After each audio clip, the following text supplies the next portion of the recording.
welcome to this episode of Rapid Fire Real Estate Investing for Busy People.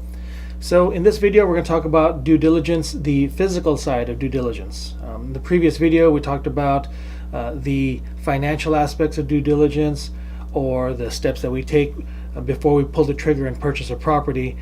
Here, we're going to talk about the 10 items that we look at when we're evaluating a property, the 10 physical items that we consider before we take the plunge and we purchase a property. We've done this for both residential and commercial properties, and it's worked really well for us so far. So the first item that we look at is the area.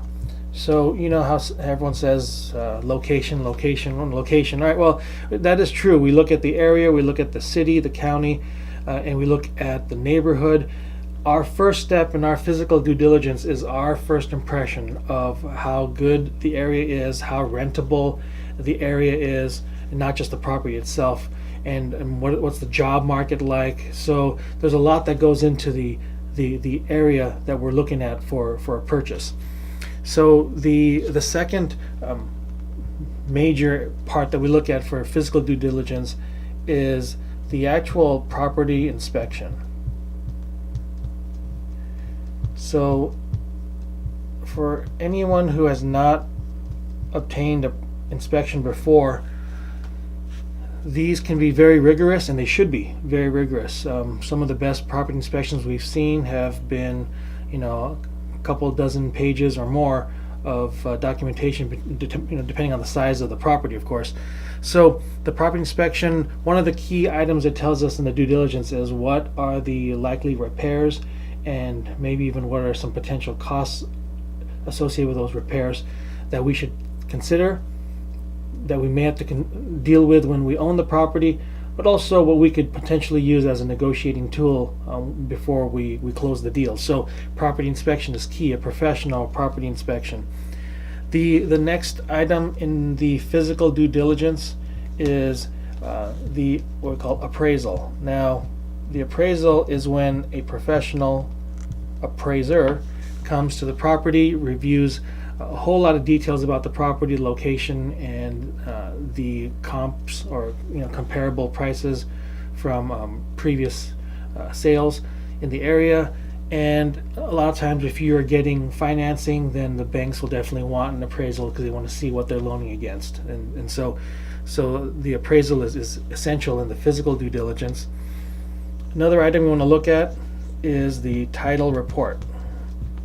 The title report. So what that does is when you get into escrow and you have a title company that is now involved, what they will do for a fee, they will do a full report on the property when it comes to the ownership of the property, what liens are on the property, and just to make sure that essentially the property is sellable and can be sold to you. So the title report is essential.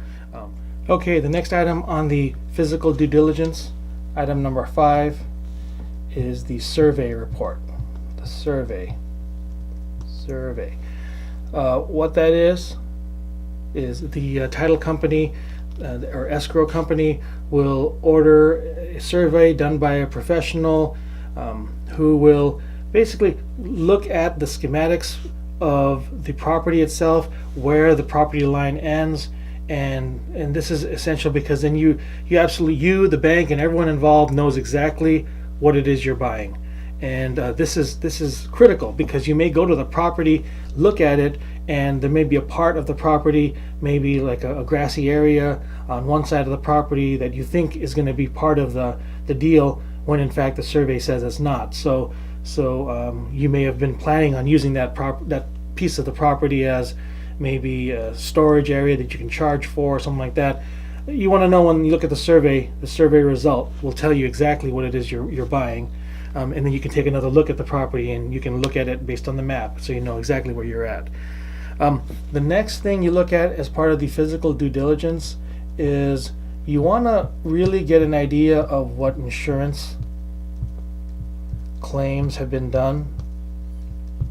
filed on the property, because then you want to get this from the seller's insurance, and basically see what has happened in the property as far as they can tell you. What has happened, what claims were filed, and what were the results of these claims. For example, here in Florida, a lot of property damage with hurricanes. So was there a claim on roof damage because of a hurricane? That kind of thing. So you definitely want to know what that report is of the insurance claims, and you get that from the seller's insurance provider. So the next item you want to look at is you really want to get a good idea of the legal use of the property. And what does that mean? That means that you want to know what the property can legally be used for example, residential versus commercial, residential single family versus multifamily. You want to know what that is, and you find that out through the county. You find it out through the zoning office, and the local county government office can give you that information. Again, that goes along with the survey as well as the title report. All of that goes together, letting you know, okay, what you're buying. Yes, you can buy it, and yes, you can use it for the purpose you think you're going to use it for. So that's also critical. The next one we look at, next item on the physical due diligence, is you want to look at anything regarding easements.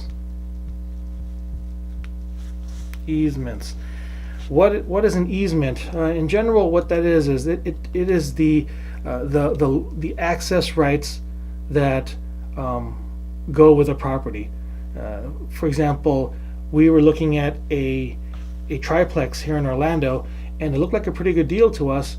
And then when we did some digging, and we found out about not just the legal use of the property, but we found out that the driveway that was next to the triplex actually was an easement for a different owner who had a house next door, and that guy was able to drive through that driveway, but he actually owned it. So if there was ever any problem, he could restrict you from using that driveway, or you could restrict your tenants from using it.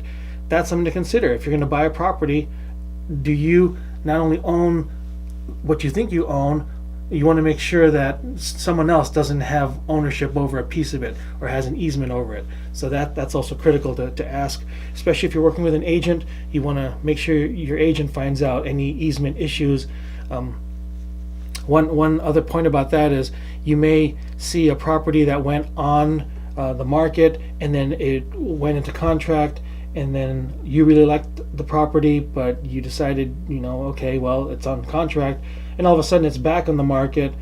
There's so many things in the due diligence, as you can see, that can cause something to go back on the market, and that was just one example. So look at the easements before you look at investing in a property.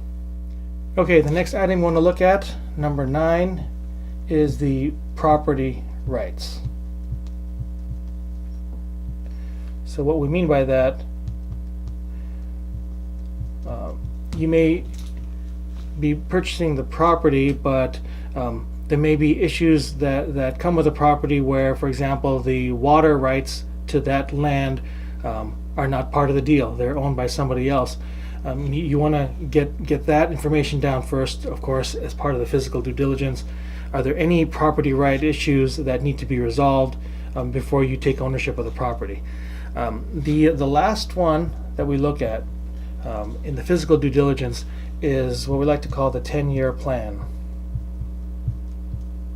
It is a really smart move to maybe talk to someone in the planning office or someone in the city who can tell you generally what's going to be happening over the course of the 10 years. What is the potential for the rental market?